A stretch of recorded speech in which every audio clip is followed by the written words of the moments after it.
Ekskadif Profesi dan Pengamanan Polri Verdi Sambo melayangkan gugatan pada Presiden Joko Widodo dan Kapolri Jenderal Listio Sigit Prabowo ke Pengadilan Tata Usaha Negara DKI Jakarta. Gugatan itu dilayangkan karena Verdi Sambo tidak terima dipecat oleh Polri.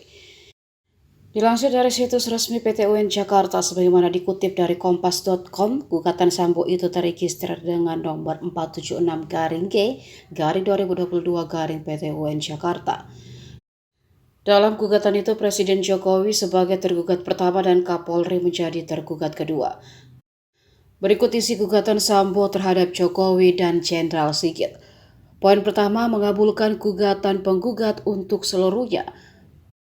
Poin kedua, menyatakan batal atau tidak sah keputusan tergugat 1 sebagaimana keputusan Presiden Republik Indonesia nomor 71/Polri/tahun 2022 tentang pemberhentian tidak dengan hormat perwira tinggi Polri tanggal 26 September 2022.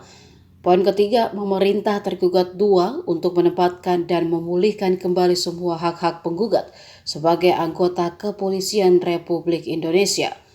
Poin keempat, menghukum tergugat pertama dan tergugat kedua secara tanggung renteng membayar biaya perkara yang timbul dalam perkara ini. Polri memutuskan menolak permohonan banding Verdi Sambo terkait pemecatannya sebagai anggota Polri. Adapun dalam sidang Komisi Kode Etik Polri tanggal 25-26 Agustus 2022, Polri melakukan pemberhentian tidak dengan hormat atau memecat Verdi Sambo terkait kasus tewasnya Brigadir Nofriansah Yosua Huta Barat atau Brigadir J. Sambo kini berstatus terdakwa pembunuhan berencana terhadap Yosua. Dengan putusan banding tersebut, Verdi Sambo resmi dipecat dari instansi Polri.